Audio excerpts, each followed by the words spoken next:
This is a minigame that I created in Minecraft using command blocks. And it's inspired by this crazy old Japanese game show that for some reason they called Hole in the Wall. Now we can just ignore that name, and the game actually does look pretty fun. But sadly the show was cancelled back in 2009 and replaced with King of the Hill. But I still want to play it, so I'm bringing it back for everybody by building it in Minecraft. Now I already hear you guys asking, how am I supposed to make a game about posing in a game where the players never do any poses? Unless you count whatever these are, I guess. Well, I've made it so that the actual challenge isn't posing to get through the wall, but rather getting to the hole to make it through the wall. Now let me show you what I mean by that. So right here, this is the track where you're actually going to be playing the mini game, and I decided to make it out of this light gray glazed terracotta because I really like this squiggle pattern that you get. And then I also went with copper pipes because I've been seeing all the videos about the copper golems, and I really just wanted to embrace the copper madness. And so when the game is playing, all the players are going to be on this track, and you're going to see these giant copper walls coming towards you with shapes cut out that you need to fit through. Now to get through the walls, you're going to have to use some of the blocks that you collect as they fall on the track. But these items can also be used to mess up your opponents. And then as the game goes on, the walls will get closer and closer together, which means that you'll start to run through your resources faster and have less time to plan your way through the next wall. Now that was a very high level explanation, so let me show you what exactly is going on here. And if you want to try this creation for yourself, then make sure you go check out the map download in the description, and feel free to play with your friends or just dive into the command blocks on your own. So we're going to get into it starting with the walls. And the walls are just solid copper blocks that we're cloning forward as time goes on. You'll see the copper walls that come at you are just made of blocks, and so it's not the smoothest animation. And originally you'll see right here I had wanted to use some block displays. Oh. And you'll see it kind of animates the wall. It's a little buggy, but I didn't go too far into this because I realized very quickly that when you get a couple walls going in a game like you would in a typical game, it gets very laggy.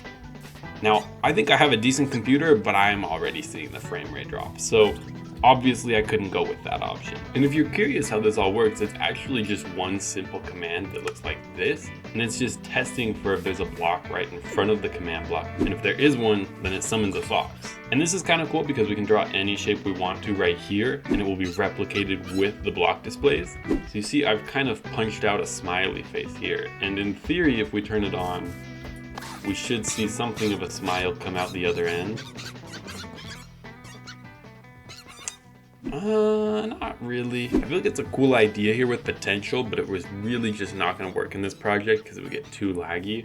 But maybe another project has a use for this. So since the block displays weren't really working out, I decided to go with this solution.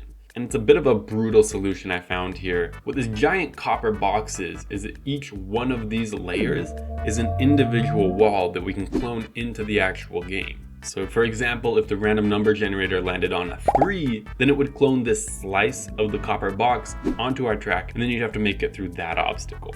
And when we're pushing a new wall onto our track, it all starts by summoning an armor stand right here. And once the armor stand is there, we'll clone the wall in from the copper box, and then it will start moving down the track one block at a time. And now this mechanic of cloning the wall down the track isn't too complex, but where it starts to get a bit more tricky is implementing the obstacles. Now just about all of the commands are going to be run on this copper platform between the lobby and the actual track, but the commands that run the obstacle are this one. Oh no, not that one, sorry, it's this one. Oh, you did it though, right? Okay, but actually most of the commands are run from that copper platform, but the commands that run our obstacle are actually all the way up in the sky, way above our platform. Alright, I made it up here, we're way above the clouds, you can't even see the track from up here. It's almost a 500 block difference, but the reason I did it this way is because I don't want that awkward shadow casting down on the track. And so how this is actually working is you'll see we have a chain of command blocks here, and then one boat up here. Now when the game is started, it'll place a redstone block right here, and I'll do it just so I can show you what's going on. You'll see that boat is going to be randomly teleported somewhere on this platform, and that random position that it gets on the platform right here is going to determine where the item drops. And so after it teleports to a random position, it's going to load a random item by using a structure command. Now you'll see this is the command that actually loads it. And right here is the important part because this is testing for if the score matches a certain number. So every time the boat is teleported, it will have a random score value given to it between 1 and 50. And there's only 6 items, so the reason that we do 1 to 50 is so that we can weight the items. This way you can get a lot more of the basic items and you won't get a ton of overpowered items. Now the structures that actually load the items look a lot like this, where it's just one block with an entity inside of it. And each unique item has a weight to it to determine how often it's going to show up, and it'll be summoned with one of these command blocks.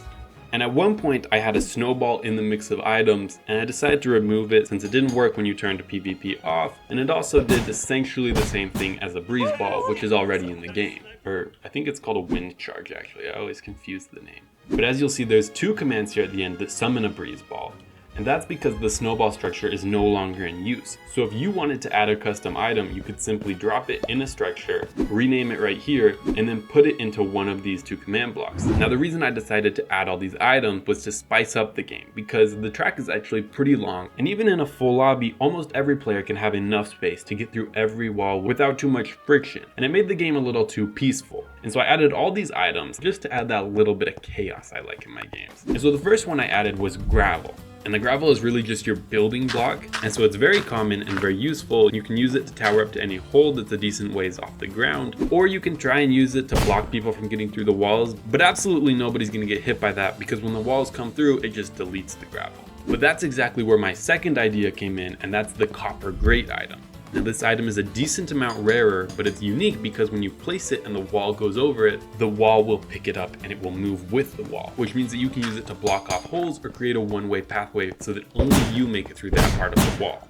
Now logically, to balance this out, I had to add TNT, and this does the opposite, where when the wall hits the TNT, it will break a hole in the wall and you can go through there. The TNT is quite a bit rarer than the other 2 items, but luckily you'll only need a maximum of 2 to get through any wall. And while we were playtesting with these items, we found some pretty cool combinations with these, like 2 TNT and 2 copper grates. That way you get through a portion of the wall and it's immediately sealed off so no one else can follow you. Now the other items I added are more for PvP purposes. The first being the breeze ball. This one's super useful if you need to get up to a high place quickly, or if you need to knock someone off of a tower or out of the way of the wall. These ones are the most common of the PvP items, but they're still really rare, being about a 1 in 10 chance for every item. The next 2 that I added are incredibly rare, one being the jump boost potion, which is jump boost 2, which really can help you get through walls quickly or towering up faster with your gravel. And then the final item I added, which is a 1 in 50 chance, is a potion of the Turtle Master. And now PvP can be turned on or turned off using this button,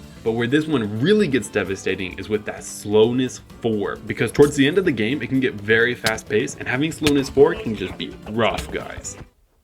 What? Fantasy just joined the world. And that's how all the items work, but let's talk about the actual game function for this, because if you've ever tried to make a minigame in Minecraft, you know that's where all the headaches start to show up. And to do that, I brought you over here to the lobby. You'll notice it's very minimal, with just the 2 walls on each side, a platform, and then this is the PvP toggle. And so if you want to start a game, all you'll do is jump on this platform. You'll get a countdown like this, and then when it goes to 0, it'll start a game. Now, I'm the only player in, so nothing's gonna happen. You need at least 2 players to start a game. But if you want to cancel a game before it starts, you can actually just hop off and it will reset that countdown. Now, once you start a game and you have more than just 1 player, everybody's gonna be teleported from the lobby out here onto the main track. Now, when they're teleported, they're also given this tag that lets the game know that they're in. And this will start all the game functions and the walls will start coming at you. Now, if a wall just runs over you in Minecraft, nothing really will happen to you since you have to suffocate. And so I had to add these custom death functions that will just kill you if you're inside of a copper wall. And I also ran into this problem where you would start crawling if it was just a 1 block tall hole. And so I actually made up this custom function that will test if your player's crawling, and if you're crawling, then we kill you. And speaking of dying, when you die in the game, you'll be set to respawn back in the lobby. But if the game is already in progress, it'll immediately teleport you from the lobby over to the spectating area where you can watch your friends play out the rest of the game until there's 1 player remaining. And the spectating platform is just made up of barriers like this. And there's also a roof on top of the playfield that's also made of barriers. That way you're not able to bridge over the top of these walls. Getting through these first couple walls is actually really easy, and so to help the game come to an end eventually, we make it get harder as time goes on. And the way that I decided to do this was by having the space between the walls get shorter and shorter each round. And so this is done with a scoreboard that determines how long we wait between spawning a new wall. And so the first one, you'll wait almost 10 seconds for the next wall to spawn, but after each wall, it shaves off a portion of a second. So in the beginning, the walls might look this far apart, but as you get towards the end of the game, they can be as close as this, and I guarantee you you're dying at that point. This actually wasn't too difficult to accomplish, as we just have a cooldown scoreboard, and then every time we place a wall, we knock off 2 ticks from that scoreboard and use that for the next timer. Now the final portion we need to set up to have a completed game is the end function. And how it should work is the game will just keep going until there's 1 player remaining. And how I went about testing this is I have every player that's still in the game add 1 to this scoreboard. And then as long as that total scoreboard after we check is above 1, we know that there's more than 1 player still alive and we keep the game going. But once we do get 1, then we know they're the winner. We teleport everybody back to the lobby with the title, of course, and then the winner gets a crown like this. The helmet, though, will only have 1 durability, so if PvP's on, your opponents are definitely going to be taking that away from you. And just like that, we've made this game show in Minecraft. It's a super fun game, so make sure you check out that map download in the description. And if you like these videos, then please subscribe, and I'll see you guys in the next one.